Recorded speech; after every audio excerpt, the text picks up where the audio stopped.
Olá pessoal, graça e paz do Senhor Jesus seja com todos nós. Uma ótima terça-feira para todos. Hoje é dia 6 de fevereiro de 2024. Seja muito bem-vindo ao nosso Imersão Bíblica, devocional diário de estudo das Sagradas Escrituras. E nesta terça-feira, a gente vai de Êxodo capítulo 37 com o tema Os Utensílios Sagrados. Que utensílios sagrados são esses? Na verdade, eu vou usar aqui o texto base que usamos ontem, como eu disse, ele vai dar base aí pra gente muito essa semana, porque ele meio que resume o grande bloco aí de capítulos que a gente vai ter posteriormente, que é o versículo 1 do capítulo 36. A gente volta um capítulo e vamos ler o primeiro versículo, que é o versículo 1, então, do capítulo 36, que diz assim: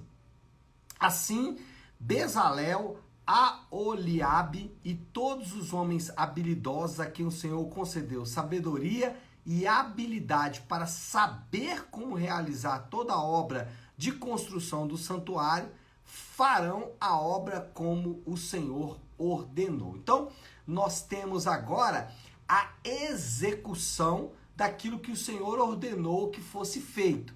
Então, ontem vimos a execução do tabernáculo, da fabricação do tabernáculo, e hoje a gente vai ver a fabricação de 4 móveis internos do tabernáculo. O tabernáculo tinha móveis internos, e que móveis eram esses? A gente já viu a prescrição, ou seja, Deus falando como eles deveriam ser feitos, e agora a gente vai ter a descrição da fabricação desses móveis, começando com a Arca da Aliança, a Arca da Aliança que reflete a presença do Senhor. A Arca da Aliança é aquele baú, né, que ficaria, né, grosso modo dizendo, baú e maldade, né, gente? Mas enfim, é mesmo um baú com uma tampa que ficaria dentro ali as tábuas da lei. Depois, inclusive, vai ter outras coisas ali dentro, mas por hora, inicialmente, ficaria apenas as tábuas da lei. Esse utensílio, a Arca da Aliança,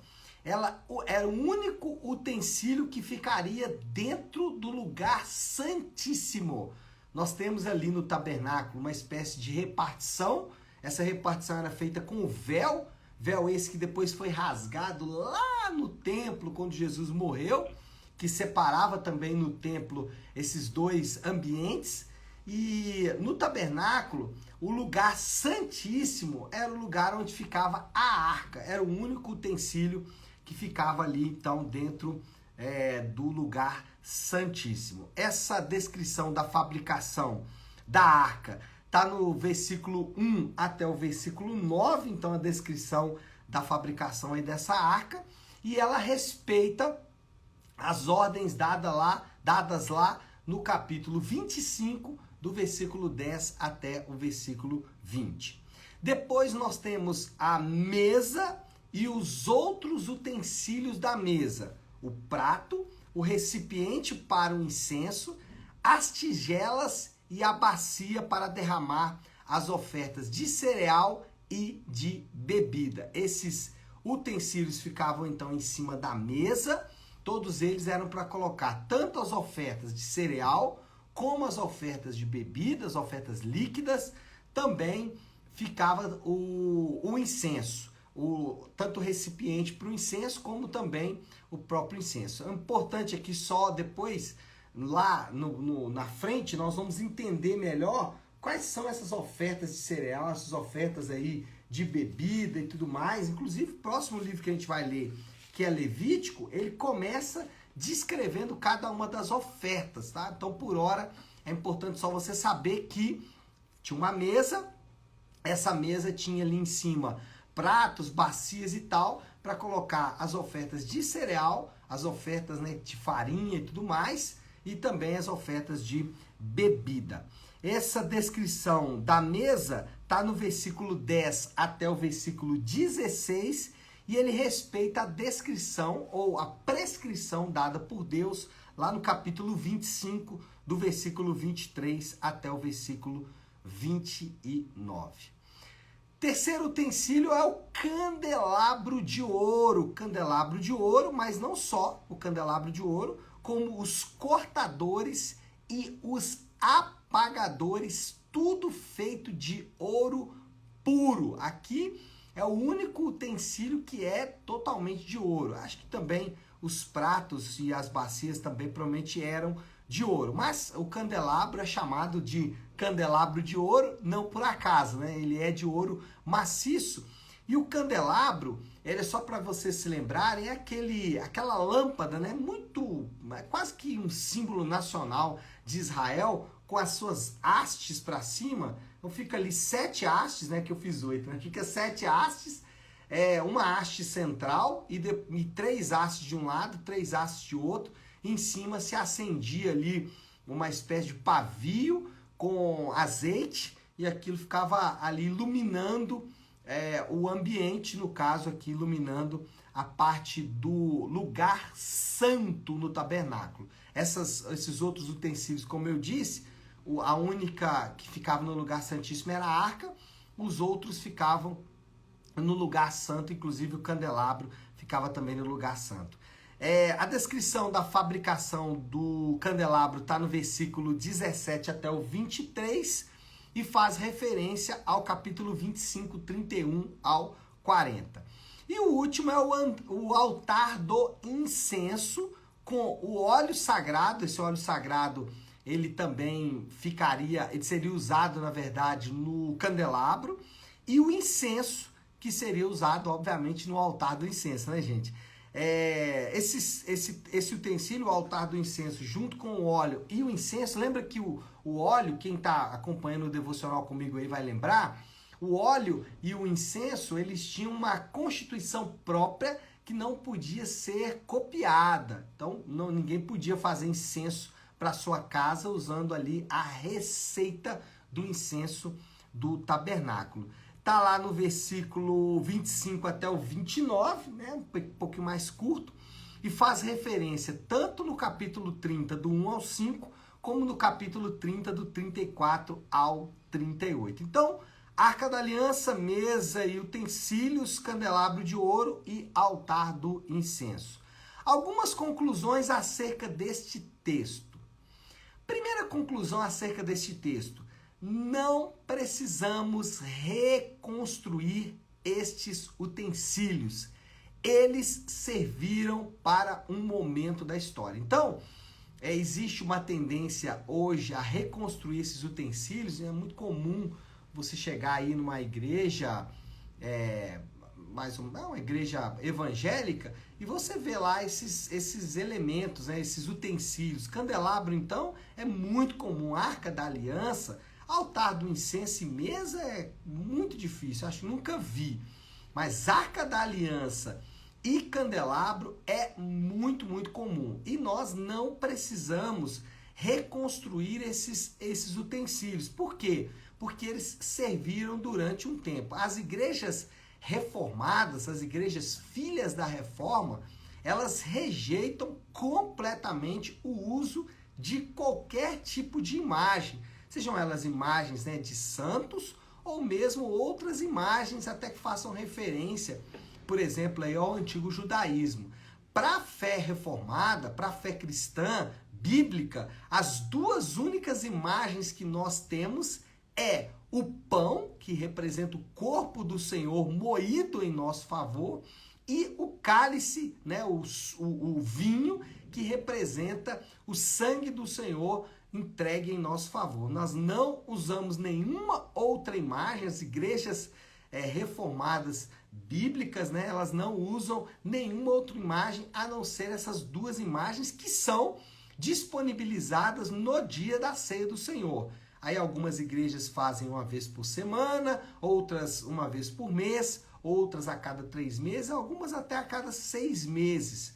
Mas, de fato, não há uma data, um período para que seja feita a ceia do Senhor. O ponto é que as igrejas reformadas, elas só utilizam pão e vinho como imagens. Então, não é preciso recriar, né, reconstruir esses utensílios. Pastor, eu tenho aqui na minha casa um candelabro, né, uma réplica da arca e tudo mais. Tem problema? Tem que jogar fora? São utensílios malditos, né? Carregam aqui algum tipo de ponto de contato no mundo espiritual? Não.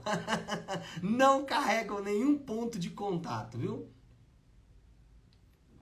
Sendo assim, você não precisa jogar esses materiais fora, não precisa você descartar isso, você só precisa saber que eles hoje não têm qualquer utilidade, que as únicas duas imagens que nós utilizamos é o pão e o vinho. Segunda conclusão acerca do texto, é que o relacionamento com Deus sempre foi por meio da fé. Irmãos, Deus, ele não se relacionava com o povo de Israel por causa desses utensílios. Pastor, então, o que esses utensílios estavam fazendo ali? Os utensílios, eles serviam como referentes para a nação de Israel. Eles olhavam para aqueles materiais, para aqueles móveis, e eles, ao olhar para esses materiais, eles apontavam, né, cada um desses utensílios para uma realidade futura. O autor de Hebreus, ele vai dizer que isso era apenas sombras do que aconteceria no futuro. Então, qual era a dinâmica de adoração dos israelitas? Eles olhavam para esses utensílios e aguardavam o cumprimento da promessa. Mas a fé não estava nos utensílios, estava na conclusão dos utensílios que viria no futuro. Da mesma forma com nós olhamos para trás e vemos o cumprimento do objetivo de Cristo e a nossa fé, ela é então fortalecida. O ponto é dizer que israelitas se relacionavam com Deus pela fé, e nós também nos relacionamos com Deus pela fé. Não há outra maneira de se relacionar com Deus a não ser pela fé. Por que eu estou dizendo isso? Porque pode dar a impressão aqui de que os israelitas, eles se relacionavam com Deus por meio desses utensílios. E não era verdade. Eles se relacionavam olhando para esses utensílios e aguardando o cumprimento, né, ou o referente desses utensílios no futuro. A sombra, eles queriam ver a realidade. E aí, nós já vimos a realidade. Por quê? Os israelitas olhavam e aguardavam. Nós olhamos e confirmamos. Nós olhamos para Jesus, as descrições bíblicas de quem é Jesus, porque quando a gente fala olhar para Jesus, irmãos, não é olhar para a imagem dele lá num crucifixo não, tá? Isso não faz o menor sentido.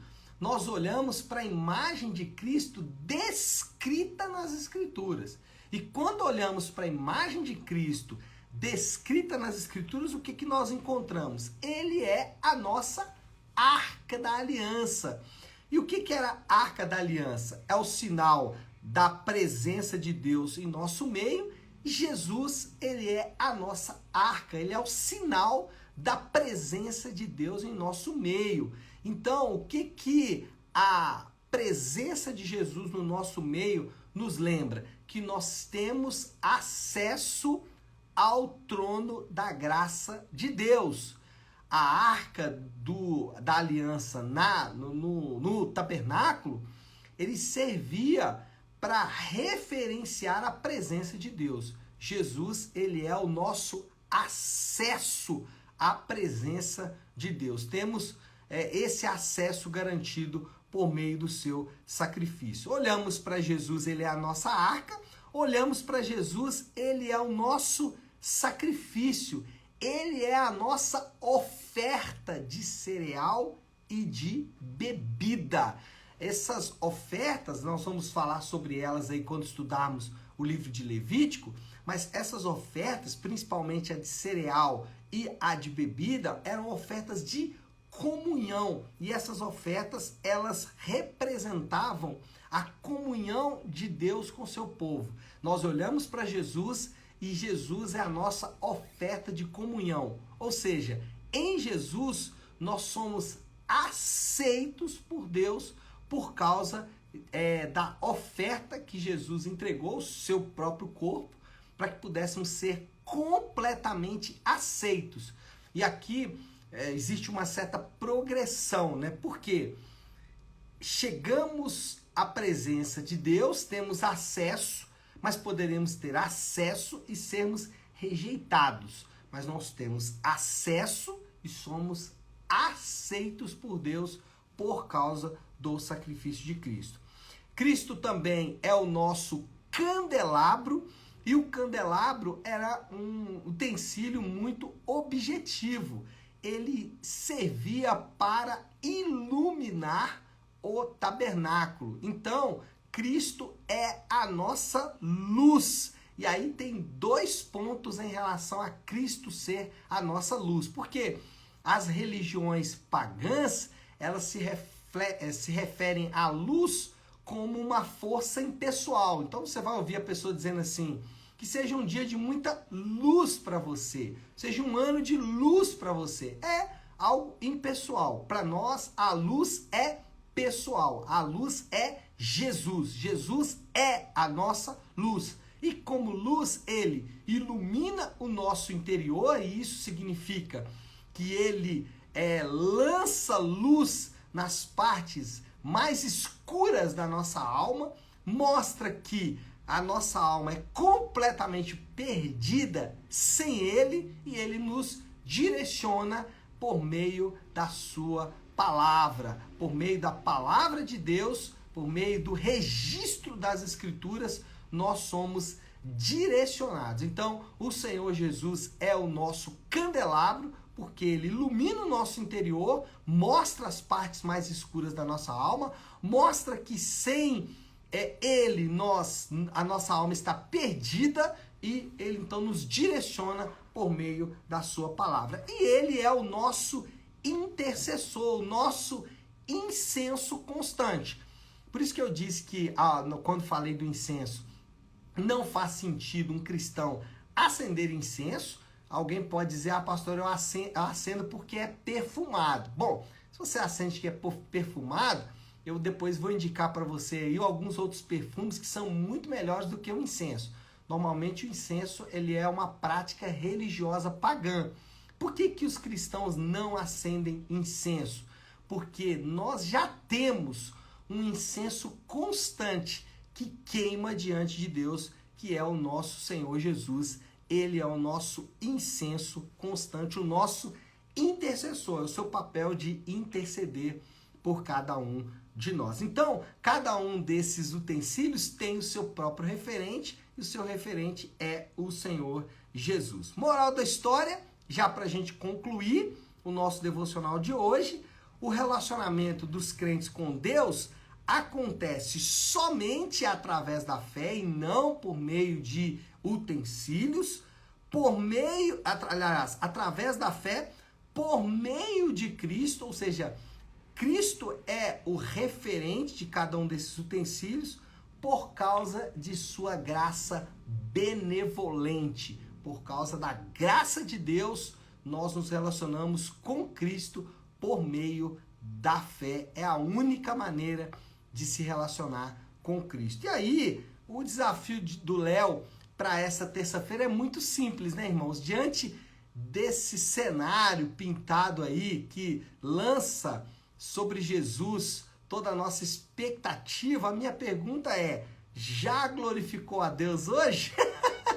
Você vai ter oportunidades hoje de reclamar, de murmurar. Oportunidade, estou dizendo que você vai fazer isso, né? Você vai ter oportunidade de fazer isso hoje. Talvez o seu dia vai ser difícil, vai ser apertado e tudo mais.